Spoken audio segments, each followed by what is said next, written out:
This video is audio content only. It does not contain any video footage or images. If you are expecting visual content, please be aware. This is intentionally provided in an audio-only format. We recommend listening to the audio rather than watching the screen. Thank you for your understanding. Welcome! Join us as we explore the fascinating, often humorous, and deeply complex relationship between the United States and the United Kingdom. While we supposedly share a common language, the reality is a landscape of linguistic landmines, clashing social contracts, and persistent cultural caricatures. From professional feedback sandwiches to the myth of the special relationship, this narration dives into how these two nations mirror and misunderstand each other. Get ready to uncover the profound truths hidden behind the stiff upper lip and the American dream. Chapter 1. The Paradox of a Common Language. The famous playwright George Bernard Shaw once observed that England and America are two countries separated by a common language.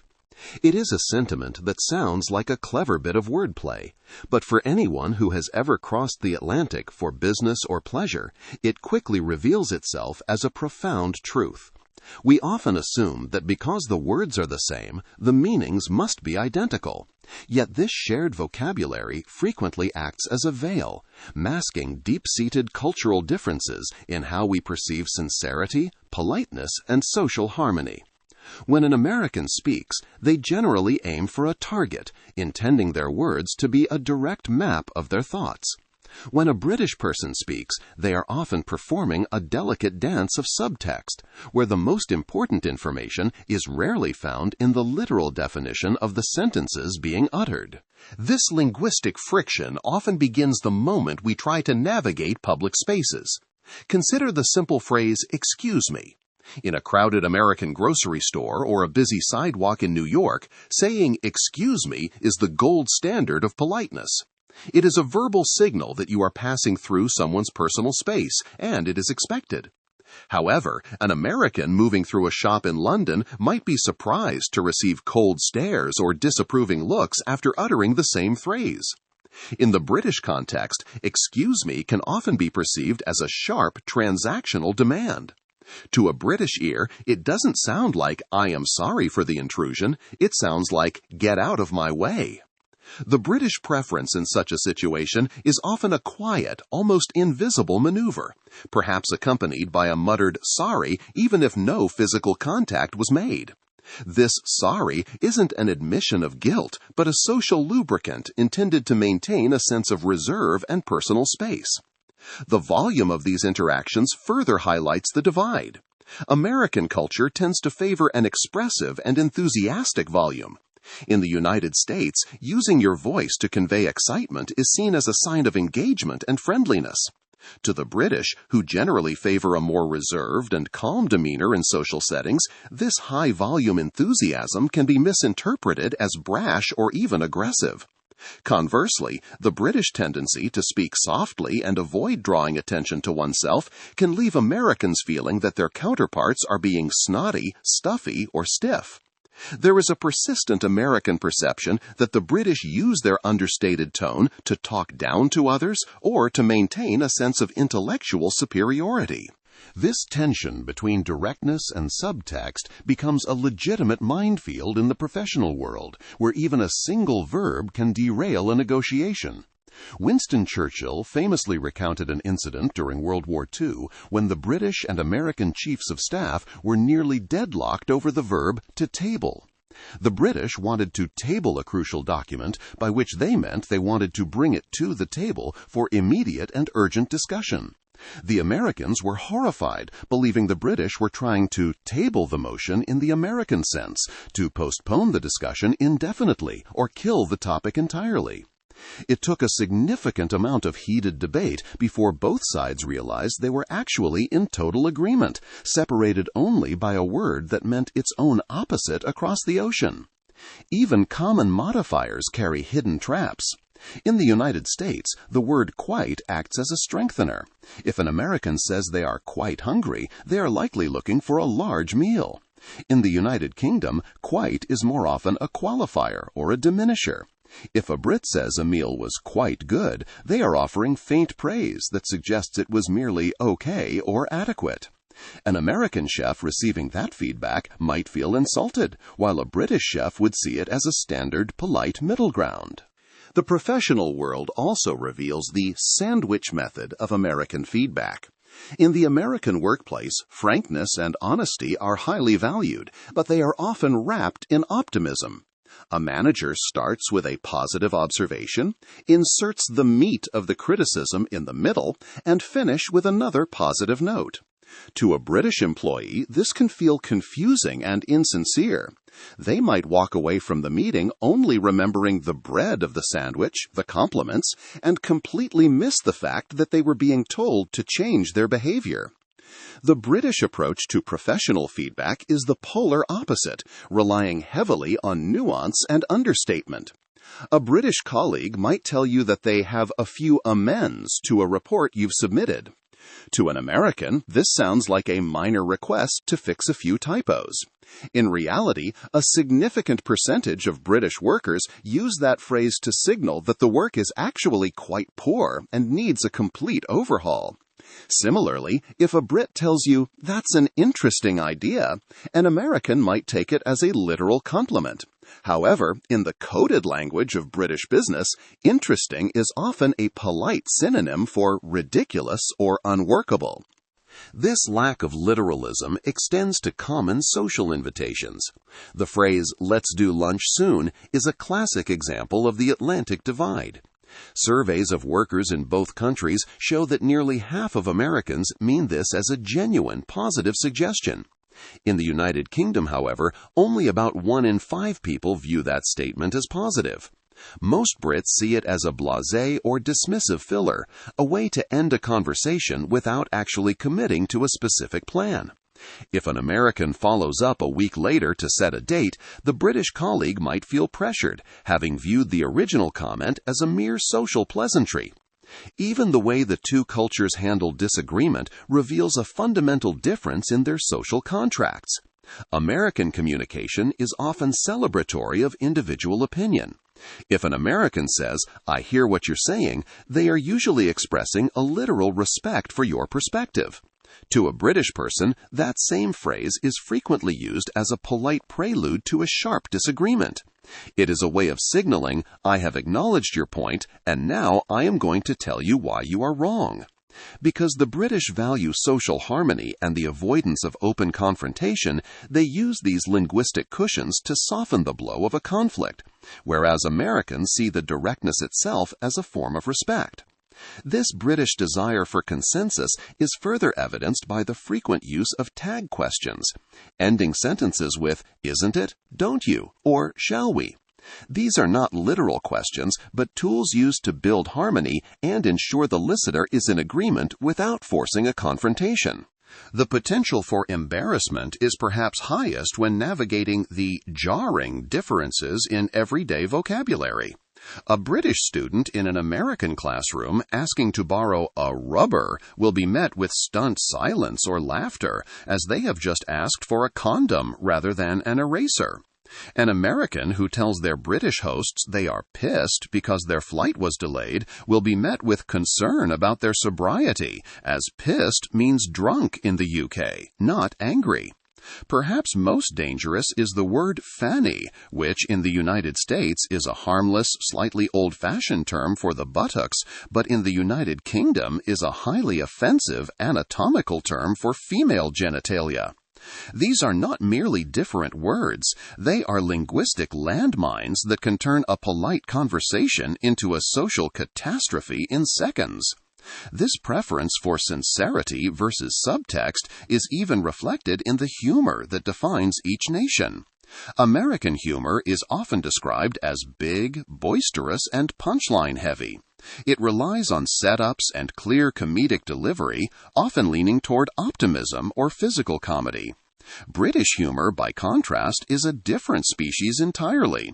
It is dry, ironic, and heavily reliant on self-deprecation. A British person will often mock themselves or highlight their own failures as a way of building rapport.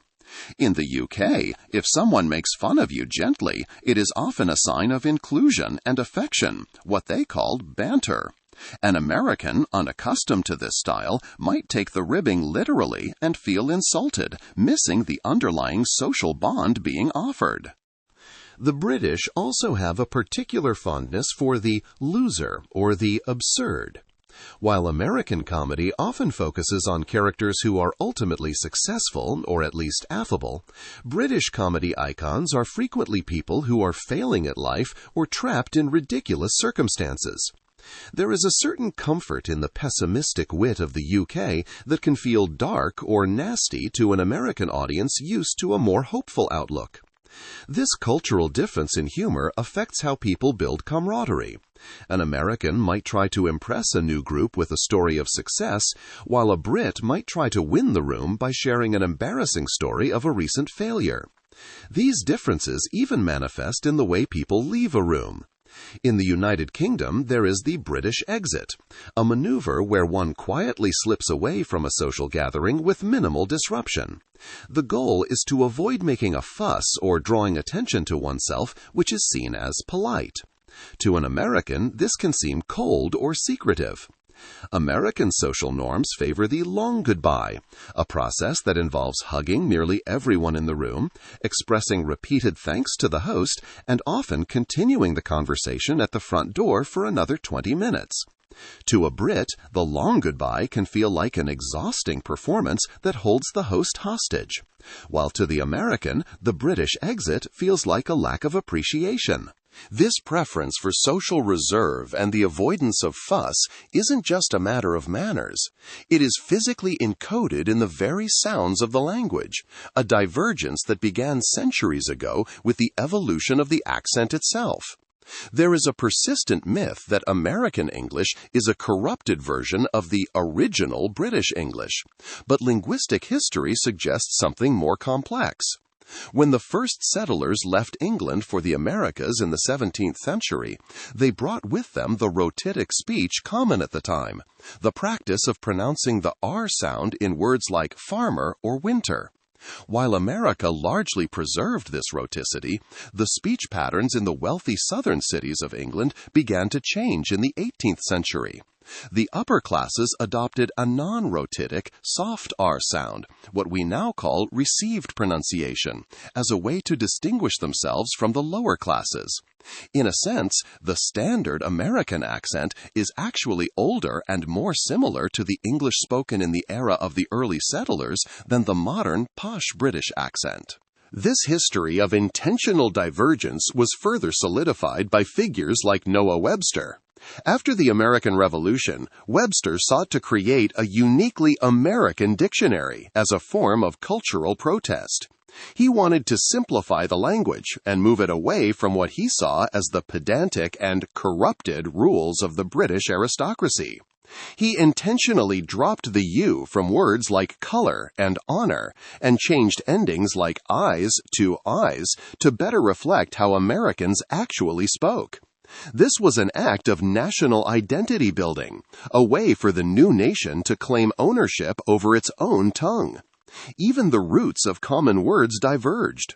British English often leaned toward French roots, giving us aubergine and courgette, while American English adopted Spanish influences or descriptive terms, resulting in eggplant and zucchini.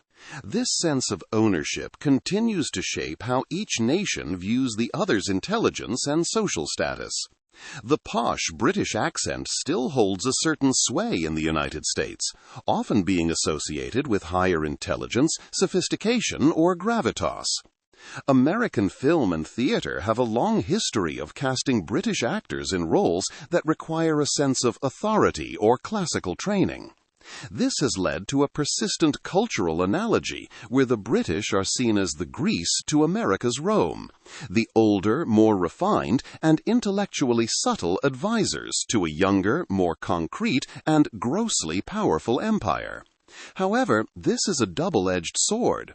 While Americans might find the accent proper, they also sometimes associate it with a lack of sincerity.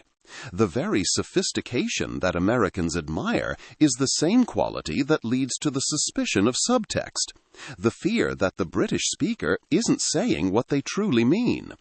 On the flip side, the British often view the American accent and the American use of the language through a lens of Americanization. There is a certain cultural snobbery that persists in the UK, where American directness is equated with a lack of nuance. The American tendency to use words like awesome or amazing for mundane things can strike a British person as fake. In the UK, praise is often muted.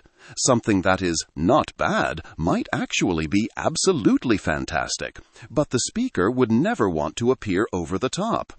To an American, this constant use of understatement can be maddeningly vague, leaving them unsure of where they actually stand.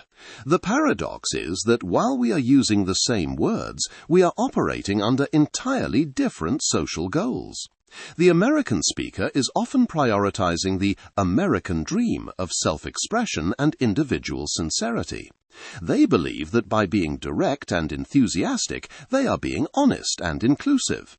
The British speaker is often prioritizing the stiff upper lip tradition of social harmony and the avoidance of personal intrusion. They believe that by being indirect and understated, they are being polite and tactful. The linguistic divide even touches on the most basic of greetings. In the UK, it is common to be greeted with the phrase, "You're right." To a Brit, this is simply a version of hello or how are you doing? It requires no detailed response. An American, however, might hear this and pause, wondering if they look ill or if something is visibly wrong with them. They hear it as a literal question about their well-being. Conversely, when an American asks a British person, "How are you?" with a broad smile, the Brit might find the question overly personal or superficial, unsure if the American actually wants to know the answer or is just performing a standard social script. These daily frictions, while seemingly small, build into a larger picture of how these two nations perceive each other's character. The Americans' can-do attitude and literal speech are seen by the British as a sign of a society that is driven, but perhaps restless and overpowering. The Brits' indirectness and reserve are seen by Americans as a sign of a society that is polite, but perhaps passive-aggressive or boring. We are constantly translating each other, often incorrectly, through the lens of our own cultural expectations of what it means to be a sincere person. As we navigate these linguistic waters, we have to ask ourselves, if we cannot even agree on what "let's do lunch" means, how do we begin to understand the much larger differences in how we view the world? If the very way we say sorry or excuse me carries such different weights of intent, how does that shape the way we view each other's more complex social and political values? We are two nations bound by a shared history, yet we are constantly redefining what that history means through the words we choose to keep and the ones we choose to change. If our common language is actually a paradox that hides our differences rather than revealing them, then what other hidden barriers are we missing when we look across the Atlantic? Chapter 2. The Mask of the Other. Caricature and the Psychology of Resentment. When we look across the Atlantic, we rarely see a nation in its full, messy complexity. Instead, we see a mask, a carefully constructed caricature that serves our own psychological needs. For the Briton, the American mask is often one of gross power, a trigger-happy colony that possesses the keys to the kingdom but lacks the refinement to know which door they open. For the American, the British mask is Disneyfied, a heritage park of quaint villages and ancient rituals, where the inhabitants are perpetually 5 minutes away from a spot of tea or a royal procession. These stereotypes are not merely harmless jokes, they are the tools we use to process a relationship that is often too close for comfort. By reducing the other to a set of predictable tropes, we protect our own sense of national identity from the otherness of a neighbor who speaks our language but lives in a different world. The American view of Britain as a heritage park is perhaps the most pervasive of these myths. To many in the United States, the United Kingdom is less a modern G7 economy and more of a curated museum of ancientness. This perception is fueled by a relentless diet of cultural exports like Downton Abbey, which present a version of Britain that is frozen in a state of Edwardian elegance. Americans do not just admire British heritage, they venerate it with an intensity that often baffles the locals. They seek out the timeless quality of specific British brands, finding a sense of soul in the handmade shoes of Northamptonshire, names like Church's or Edward Green, that they feel is missing from the mass-produced landscape of the American mall.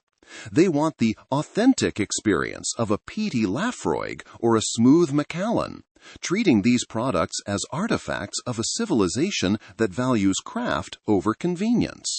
This obsession with British class reveals a hidden American longing for the very structures they officially rejected in 1776. The fascination with the British royal family, for instance, functions as a real-life fairy tale for a nation that lacks a 1,000-year-old lineage. While the British might view the monarchy as a complicated and expensive national institution, many Americans see it as a glamorous soap opera. This Disneyfication extends even to the dining table. Etiquette experts like William Hanson have noted the American fascination with the rigid protocols of British high society, from the placement of the bread plate to the specific geometry of a straight-edged table. In the American imagination, every British meal is a potential scene from a period drama, a perception that ignores the reality of a nation that is just as likely to be eating a takeaway curry in front of the television. Even the most mundane linguistic choices reinforce this pedantic tradition versus lack of refinement divide. Consider the simple condiment, ketchup. In the United States, it is simply ketchup, a universal staple. In the United Kingdom, however, there is a persistent habit of specifying tomato ketchup, as if the world were teeming with rival varieties of mushroom or walnut catsup that might otherwise be confused for the red stuff. To an American, this feels like an unnecessary bit of linguistic fussiness, a relic of a time when the British felt the need to categorize the world with scientific precision. To the Brit, the American's shorthand is just another sign of a culture that is too rushed to be accurate. This perceived lack of refinement is at the heart of the British trigger-happy American. To many British observers, the United States is a nation of gross power that lacks the capacity for nuance. In the British imagination, the American is a figure of immense wealth and military might who is perpetually itching for a fight. This stereotype of the trigger-happy colony allows the British to feel a sense of intellectual superiority, positioning themselves as the wise elvers who must occasionally restrain the impulses of their more powerful but less experienced younger cousin. The culinary world provides a fertile ground for these mutual food crimes. Americans often recoil at the unrefined or bizarre nature of British comfort food. The chip butty, a sandwich consisting of thick-cut fries between buttered white bread, is viewed by many Americans as a carbohydrate-heavy nightmare that defies the laws of gastronomy. Similarly, the British habit of putting tuna and sweet corn on a jacket potato is seen in the States as a baffling misuse of a perfectly good tuber. These dishes reinforce the American stereotype of the British as a people with terrible taste, a nation that survived the Blitz only to lose its palate in the process. Conversely, the British look at the sheer volume of pumpkin spice everything as a sign of a society that has abandoned moderation in favor of a commercialized excess. Perhaps no stereotype is more persistent or more ugly than the American obsession with British teeth. For decades, American media has mocked the British smile as a collection of yellowed, misshapen ivory. Shows like Family Guy have leaned heavily into this, featuring the Big Book of British Smiles as a recurring gag. This caricature perfectly illustrates the divide between cosmetic and health-based priorities. In the United States, the Hollywood smile, straight, blindingly white, and perfectly uniform, is a cultural requirement, a sign of social status and personal hygiene. The British, however, have traditionally focused on the functional health of their teeth rather than their aesthetic perfection. While recent studies suggest that the British actually have slightly healthier teeth than Americans on average, the stereotype persists because it serves a purpose. It allows Americans to view the British as unrefined or neglectful of their appearance, a counterbalance to the posh and sophisticated mask the British usually wear. This obsession with the perfect smile is a reflection of a broader American culture that values the affected and the superficial as a form of self-presentation. To a Brit, the American's gleaming veneers look fake, a ludicrous attempt to mask the realities of the human body. To the American, the British lack of cosmetic dentistry is a sign of a society that has given up or lacks the ambition to improve itself. We see this same friction in the debate over the pronunciation of the word scone. Whether it rhymes with gone or cone is not just a matter of phonetics in the UK. It is a marker of affected poshness or common roots. An American traveler, unaware of these hidden class minds, might find the entire debate ponderous and silly, further reinforcing their view of Britain as a nation obsessed with trivialities. The media plays a central role in polishing these masks. Hollywood has a long history of casting British actors as the sophisticated villain, using the received pronunciation accent to signal a cold, intellectual evil. This reinforces the American suspicion that the British are snotty or talking down to them. Meanwhile, British television often portrays Americans as either the heroic but simple action star or the loud and obnoxious tourist. These portrayals create a feedback loop where we begin to expect the caricature rather than the person. When an American meets a Brit who doesn't sound like a member of the Crawley family, or a Brit meets an American who isn't carrying a gun and a cheeseburger, there is a moment of genuine confusion. We have become so addicted to the Disney and trigger-happy versions of each other that the reality feels like a disappointment. This psychological distancing is a form of protection. If we were to truly acknowledge the similarities between our two societies, the shared struggles with deindustrialization, the rising cost of living, and the fragmentation of the social fabric, we would have to confront the fact that we are not as unique as we like to believe. By clinging to the heritage park and trigger-happy labels, we maintain a sense of exceptionalism.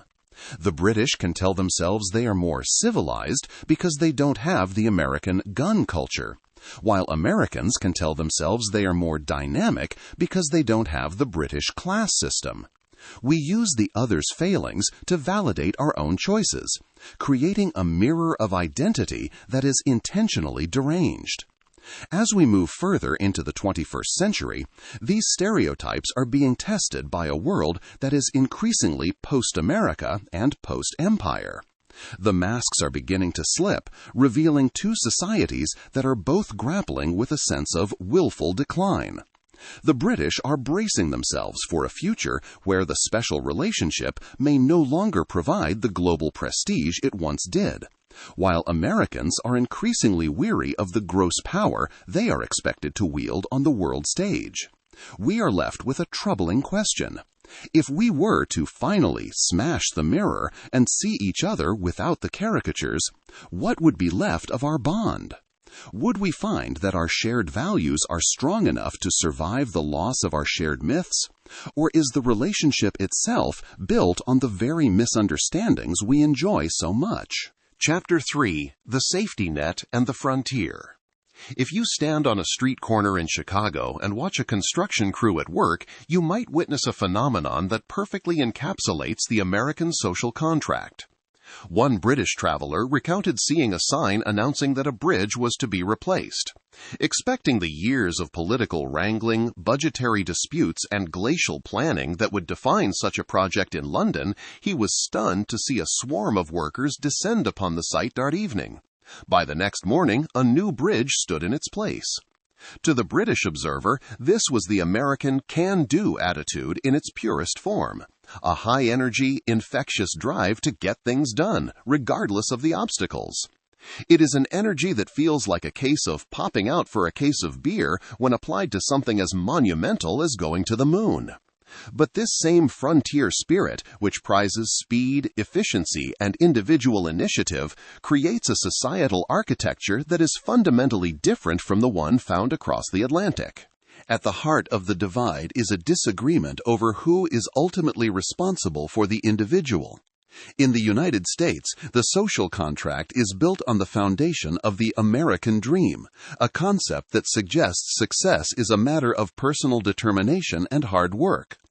Polling reveals that a staggering 73% of Americans believe hard work is the most important factor for getting ahead in life, compared to a European median of only 35%.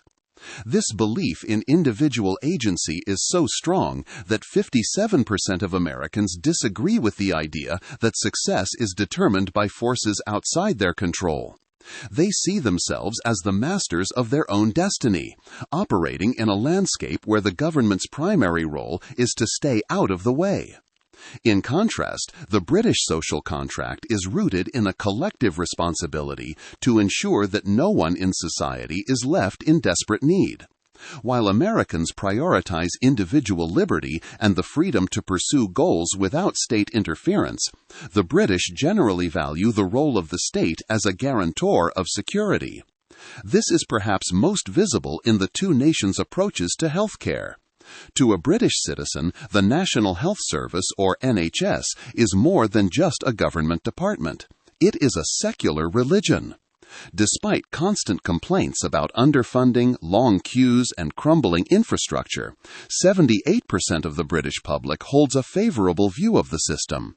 The idea that a person could be bankrupted by a medical emergency is not just a foreign concept to the British, it is perceived as a moral failing of the highest order. When Americans look at the British healthcare system, they often see a socialized nightmare, fearing that government control leads to inefficiency and a lack of choice. They wonder why they should be forced to pay for the health of others through high taxes. However, the view from the UK is one of utter bafflement. The British find it genuinely perplexing that a wealthy nation like the United States accepts a system where tens of millions of people have little to no access to care. They see the American emergency room as healthcare access for the poor as a logical and moral hodgepodge. Even those few Britons who admire the American system for its superior medical technology usually add the caveat that it is only the best in the world for those who have the money to pay for it. This divergence in the social contract is even more stark when examining the support systems for the next generation. The British contract includes a robust commitment to family stability, offering up to 39 weeks of statutory maternity leave. In the United States, federal law only protects 12 weeks of leave, and crucially, it is unpaid and only applies to certain employees. This reflects the American frontier expectation that the individual or the private employer, not the state, should manage the risks and costs of family life. The British see the American lack of a federal safety net for new parents as a brutal indifference to the foundational unit of society, while the American system views the British model as an expensive entitlement that stifles economic dynamism. The frontier spirit also manifests in the American attitude toward work and productivity. In the United States, there is no federal requirement for paid vacation, and many workers receive only 10 to 15 days annually. Even then, there is often a palpable hesitation around taking time off, as the American work ethic equates dedication with physical presence in the office. The phrase, "time is money," is a literal operating principle. British workers, by contrast, are legally entitled to a minimum of 28 paid vacation days per year. They view this time off as a right rather than a privilege, essential for social harmony and a balanced life. This difference in work identity filters into the most casual social interactions. Etiquette expert William Hansen notes that Americans define themselves by their labor, almost immediately asking, "What do you do?" upon meeting someone at a party. In the United Kingdom, this is often seen as brash or perturbed behavior. The British social contract favors social harmony over individual status seeking. They would much rather discuss the weather or a neutral hobby than interrogate a stranger's professional standing. To the British, the American obsession with work identity is a sign of a society that has lost its way, while an American might view the British reluctance to talk shop as a sign of a lack of ambition. Even the dinner table serves as a site of conflicting philosophies regarding excess and moderation.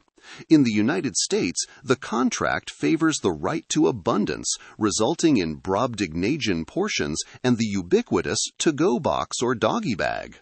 To a British observer, the idea of taking leftovers home from a restaurant is often seen as weird or uncouth. The British contract is built on the idea of serving the right amount of food, a reflection of a culture that values moderation and the avoidance of making a fuss. The American sees the right to take home what they paid for as a basic individual liberty. The Brit sees the oversized portion and the subsequent plastic container as a sign of a society that doesn't know when to stop. The historical roots of these conflicting contracts are found in how each nation views the legitimacy of the state. The United States was born out of an armed, violent revolution against a distant crown, creating an innate suspicion of national government that persists to this day. Americans often fear their government as a potential other that might overreach. The British, despite the distant memory of their own civil war and the beheading of a kin, moved toward their modern social welfare state through a 20th century process of reform rather than revolt. Because the modern British state was built as a protective response to the Industrial Revolution and 2 world wars, they generally have more trust in government to act as a provider. This trust is codified in the Life in the UK test, a requirement for citizenship that asks applicants to demonstrate an understanding of the laws and political traditions that underpin the social contract. It is a challenge that many native-born Americans might find intrusive, yet for the British it reinforces the idea that being part of society requires an adherence to a collective understanding of the law. This trust, or lack thereof, is reflected in how each society handles social mobility. The American dream is built on the idea that anyone can rise to the top through sheer effort. Yet a British observer might point out that social mobility in the United States is statistically lower than in many European countries. They see a system where the cost of higher education can leave a recent graduate with several $100,000 in debt, creating a barrier to advancement that doesn't exist in the UK, where higher education remains heavily subsidized as a social investment. The American social contract is one of self-fulfillment and self-discovery, phrases that can sound jarring and satirical to a British ear. This leads to a public culture in the U.S. that is unapologetically bold and a British culture that is characteristically modest. The actor Michael Caine once observed this emotional divide, noting that while Americans are encouraged to scream their feelings in someone's face as a form of authenticity, the British prefer to go home and cry on their own. To the British, the American focus on the individual's emotional journey is self-centered, while Americans see the British stiff upper lip as a form of emotional repression that prevents genuine connection. This divide is nowhere more apparent than in the 2 nations' attitudes toward public safety and the law. Americans are more likely to prioritize the freedom to do things, such as the right to speak offensively or own a firearm, seeing these as essential individual liberties. The British prioritize the freedom from things, such as the freedom from violence, harassment, and discrimination. They view the American acceptance of domestic gun violence as insane, a byproduct of a culture that is in love with violence to the point of being trigger-happy. Americans, in turn, might view the British legal system and its centralized bureaucracy as a threat to the very individualism that makes their country great. In the workplace, these divergent values lead to a caution over confidence in the UK. A British worker will often wait for their performance to speak for itself, viewing self-promotion with suspicion. An American worker will toot their own horn, believing that if they don't, no one else will. This can lead to Americans feeling professionally disassociated in a British office, while British workers might feel overpowered by their American counterparts. The American manager wants directness and practicality, while the British manager relies on nuance and understatement. The American is operating under a contract that rewards personal branding, while the Brit is operating under a contract that rewards social harmony. We are judging each other by the standards of social contracts that were never meant to align. If the American contract is built on the pursuit of happiness and the British contract is built on the avoidance of need, can the two ever truly understand each other's priorities? Does the American frontier spirit ultimately make the world a more innovative place at the cost of social stability? And does the British safety net provide a more humane society at the cost of individual energy? If these two versions of freedom are so different at their core, then what happens when the geopolitical interests that have held them together for so long begin to diverge? Chapter 4. The Poodle and the Superpower. In a celebrated Tom Stoppard play, a young British civil servant suddenly drops his trousers to reveal a pair of boxer shorts emblazoned with the stars and stripes, crying out, "My newfound land." It is a vivid theatrical image that captures the peculiar, almost manic obsession the British political establishment has with the United States. For decades, the British have looked across the Atlantic not just for an ally, but for a sense of purpose and a validation of their own relevance on the world stage. This obsession is codified in the phrase special relationship, a term coined by Winston Churchill in 1946 to describe a kindred system of democratic rule. But while the British cling to this phrase with an anxious defensive pride, it is often met in Washington with a mixture of polite bafflement and strategic indifference. The power dynamic of this partnership shifted irrevocably during the Suez Crisis of 1956. When Britain attempted to assert its imperial will in Egypt, President Dwight Eisenhower used financial leverage to force a humiliating withdrawal. The message was unmistakable. The British imperial project was over, and London was now a junior partner in a world dominated by American interests. Since then, British foreign policy has been a long rearguard action to save face, a desperate attempt to remain the preferred subordinate to a superpower that has grown vastly more powerful than its former colonial master. There was a brief, shining moment in the 1990s when the relationship felt like a meeting of ideological equals. The alignment between Tony Blair and Bill Clinton, the architects of the Third Way, suggested a shared vision for a modernized, centrist social democracy. They were political soulmates who spoke the same language of globalization and humanitarian intervention. This was the high watermark of the post-Cold War alliance, a time when the special relationship seemed to offer Britain a genuine seat at the head table of global affairs. However, this ideological honeymoon was short-lived. The fallout from the 2003 invasion of Iraq transformed Blair from a visionary partner into what the British media scathingly termed a poodle. Despite the horrific shared trauma of the September 11th attacks, the British public grew increasingly resentful of a prime minister who seemed to follow George W. Bush into a disastrous conflict based on faulty intelligence.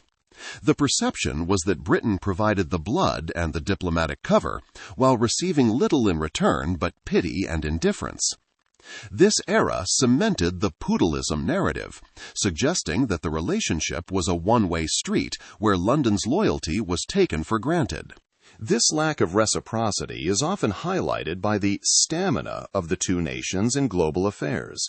The historian Niall Ferguson has argued that while the British Empire operated on a Raj model, a long-term, deeply embedded administrative presence, the United States prefers an Afghanistan model of high-intensity intervention followed by a rapid loss of interest. To the British, who pride themselves on a certain geopolitical endurance, the American tendency to up and leave after a few years feels like a betrayal of the very democratic stability they were supposed to be building together. The shambolic withdrawal from Afghanistan in 2021 was viewed in London with a profound loss of respect, echoing the 1975 departure from Saigon and reinforcing the fear that America is a fickle guardian of the liberal world order. Even when the high-level rhetoric is warm, the diplomatic machinery often grinds gears over perceived slights. In 2009, the British Overseas Territory of Bermuda accepted 4 Chinese Uyghurs from Guantanamo Bay in coordination with Washington, a move that incensed London because they were not consulted on a matter involving their own territory. That same year, the release of the Lockerbie bomber, Abdel Basset al-Megrahi, by the Scottish government on compassionate grounds sparked a furious reaction from President Barack Obama. To Americans, it was a moral failure. To the British, it was a procedural necessity of a devolved legal system. These moments of cross-Atlantic bafflement reveal a relationship where one side sees a fundamental point of law and the other sees a slap in the face. The Obama years also provided the ultimate symbol of diplomatic mismatch, the gift exchange. When Gordon Brown presented the president with a penholder carved from the timber of an anti-slavery ship, Obama famously reciprocated with a box of 25 DVDs, including Star Wars and E.T. In the UK, this was received as a sign of American simpleness or a lack of effort, a punchline that suggested one side was trying too hard while the other was merely phoning it in. More serious breaches followed, such as the WikiLeaks revelation that the U.S. had shared sensitive data about the British Trident nuclear arsenal with Russia to facilitate a treaty. It suggested that in the cold calculus of superpower politics, Britain's secrets were merely data points to be traded. The rise of political volatility in the U.S. has only deepened these anxieties. The British public watched the Trump administration with a sense of epical dread, viewing the prospect of American isolationism as a threat to the stability of NATO and the sovereignty of Europe. Yet there was a strange nuance in how the UK perceived the players. While Donald Trump was widely disliked, met with massive protests and a Trump baby blimp, the British public held a smirking affection for Boris Johnson, often labeling him Trump Light or Mini-Trump. They enjoyed his antics while simultaneously fearing the actual American president he was compared to. This era of volatility turned the special relationship into a personal battlefield. The leak of secret cables from the British ambassador Kim Darroch, which described the Trump administration as inept and insecure, led to his forced resignation after Trump declared the U.S. would no longer deal with him. It was a terminal blow to the idea of a partnership between equals. The consensus in London was that the relationship had become so fragile that a diplomat could no longer speak the truth to his own government without being destroyed by the very ally he was meant to engage. This sense of vassalization is most visceral when it touches on the British dinner table. As Britain navigates its post-Brexit reality, the prospect of a trade deal with the U.S. has brought the food lobby into the crosshairs. The American ambassador, Woody Johnson, promoted chlorinated chicken and hormone-fed beef as modern standards. But to the British public, this is a food crime. They view their own farm-to-fork system as a matter of superior husbandry, and see the American approach as a backward reliance on chemical washes. The fear is that the special relationship will be used as a crowbar to force Britain to lower its standards in exchange for economic survival. The same pressure is felt in technology, where Washington successfully pressured London to block Huawei from its 5G networks. For the British, this was a complicated calculation, involving national security and the threat that Five Eyes intelligence sharing would be cut off if they didn't comply. It is a form of hard power that leaves little room for the global Britain promised by post-Brexit politicians. The irony is that while the British political class is obsessed with this diplomatic dance, the American public is largely looking elsewhere. This has led to a more cynical era of global Britain, exemplified by the AUKUS Defence Pact. While hailed by London as a major step for British influence, the French dismissed Britain as a fifth wheel and a vassal to Washington. The British government may argue that being a fifth wheel on the American car is better than being left behind, but it forces a troubling question. If the special relationship was always a myth designed to save face for a declining empire, what happens when the superpower no longer finds that myth useful? As American interests turn increasingly inward, the British are left wondering if the bond can survive on heritage alone, or if they are witnessing the slow liquidation of a partnership that has defined them for nearly a century. Chapter 5. The Distorting Lens. Reflections in the Atlantic Mirror. There is a peculiar psychological phenomenon that occurs when a Briton and an American stand face to face. It isn't the same feeling a Brit might have when meeting a Frenchman, or an American might feel when visiting Japan. In those instances, the other person is properly other, a different history, a different linguistic root, a different social architecture. But between the British and the Americans, the relationship is one of mirroring. As the writer Will Self once suggested, we look across the Atlantic and, no matter how hard we try to see a foreign land, we cannot help but see our own features staring back at us, albeit through a distorting lens. It is this capacity to reflect one another that leads to such intense comparison, a sort of post-imperial body dysmorphia for the British and a search for an ancestral soul for the Americans. We are two nations that use each other to define who we are, and perhaps more importantly, who we are not. In the digital age, this mirroring extends to our thumbs and the silent codes of our screens. A British person sending a text or email to a friend is often bound by a social requirement that baffles the uninitiated, the XXX texting code. To a Brit, putting kisses at the end of a message to a friend or loved one is a vital sign of warmth and social stability. If an American omits these, a British recipient might genuinely believe the sender is mad or that big trouble is brewing in the relationship.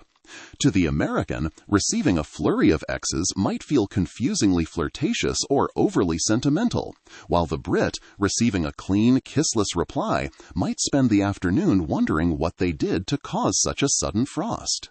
This communal awareness manifests in other strange social obligations that highlight the British focus on the collective versus the American focus on the individual. In the United Kingdom, it is considered a minor social transgression, even rude, not to comment on someone's tan after they return from a holiday. It is a ritual of acknowledgement, a way of signaling that the community has noticed your absence and your subsequent change in appearance.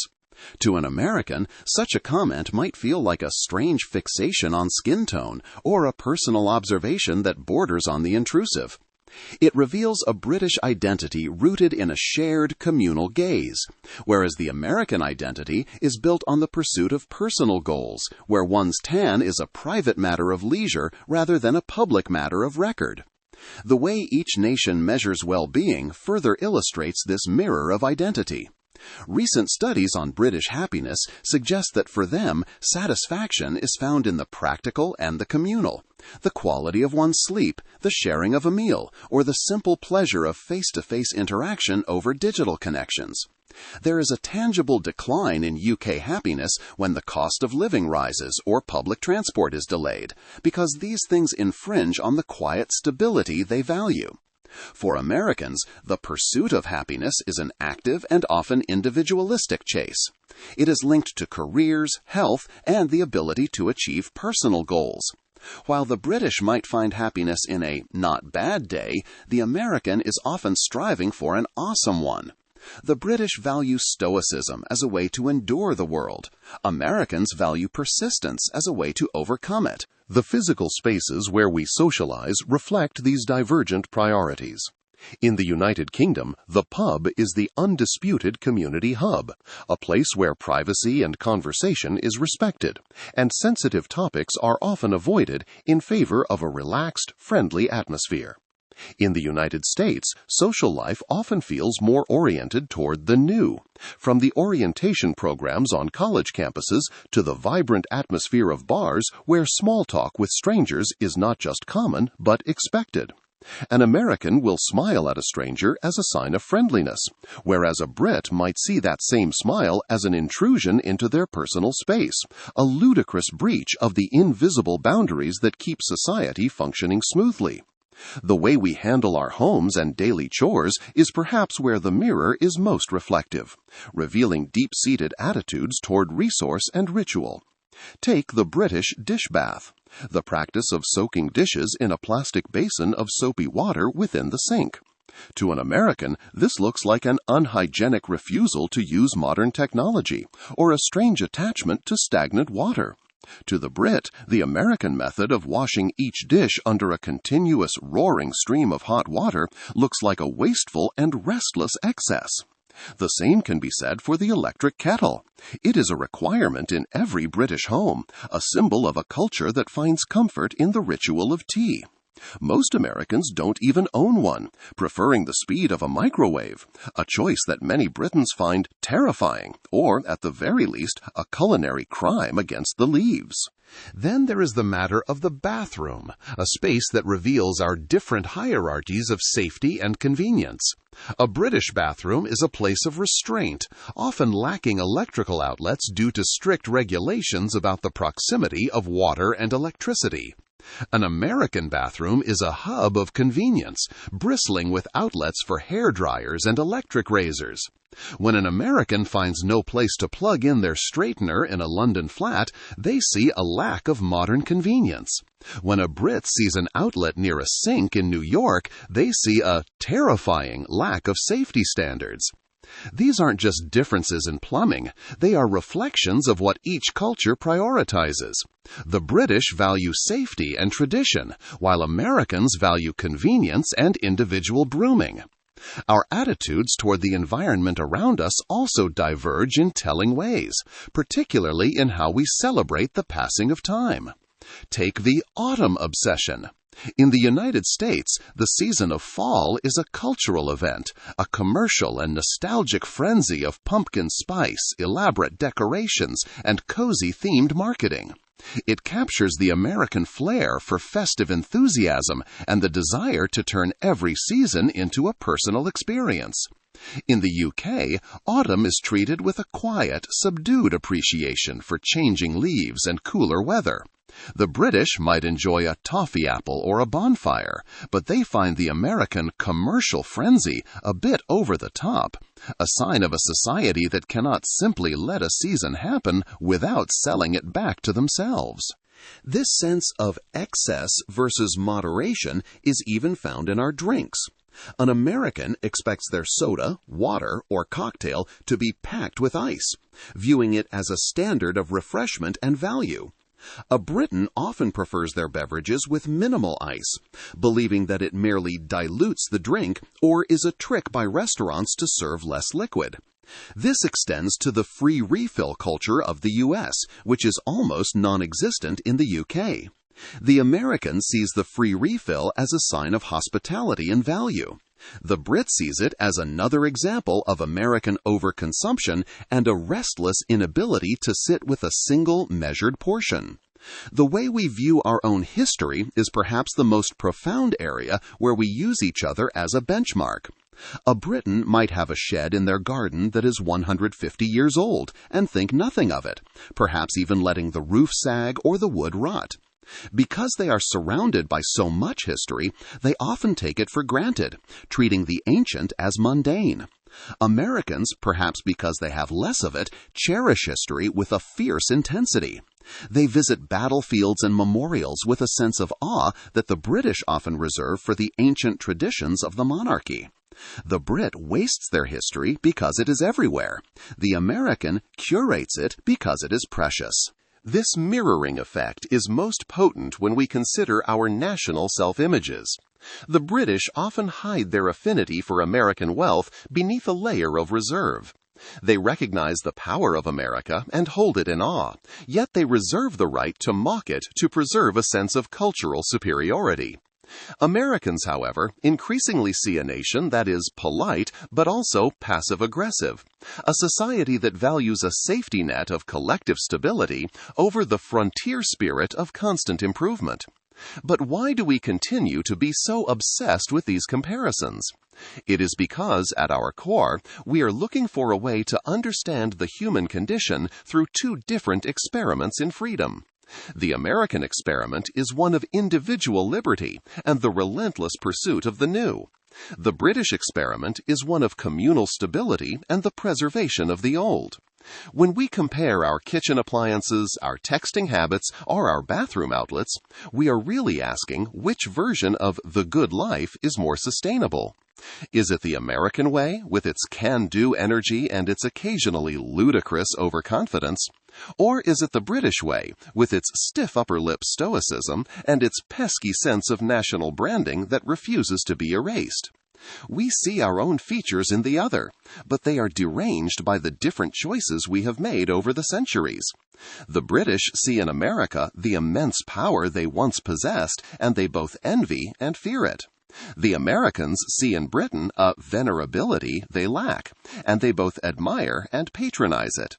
We are like two cousins who grew up in the same house but moved to different continents, only to realize that every time we look at our own reflection, we see the ghost of the other staring back. This mutual fascination suggests that culture is not just a collection of habits, but a way of defining the self against a neighbor who is just similar enough to be confusing. We use the other to draw the boundaries of our own identity. We are the not Americans or the not British. By highlighting our differences in how we wash our dishes, how we sign our texts, or how we react to a tan, we are reinforcing the invisible rules that govern our own societies. As the world becomes more connected, these differences are becoming more cherished as markers of our unique national brands. We lap up each other's culture, yet we use that very consumption to remind ourselves of why we are different. So, as we look across the pond today, we have to ask ourselves, if we finally stopped comparing ourselves to one another, would we still know who we are? If we smashed the mirror and stopped using the other's brashness or stuffiness to define our own politeness or ambition, what would be left of our national identities? Are we fundamentally different people, or are we just two different expressions of the same human desire for belonging and purpose, forever caught in a cycle of looking for our own features in a foreign face? Is the special relationship really about politics and power, or is it just a centuries-long conversation about what it means to us in a world that is constantly changing? In the end, our shared language is a bridge built on paradox, connecting two nations that often speak past each other. We've seen how a simple "excuse me" or "quite good" reveals a chasm between sincerity and subtext, between a frontier spirit and a safety net society. These aren't just quirks. They are the lenses through which we view each other's character, as brash or passive-aggressive, dynamic or stuffy. Ultimately, our mutual fascination and frustration hold up a mirror, forcing us to question our own values. Perhaps the true special relationship is this endless, defining conversation about who we are and who we are not. Thank you for listening.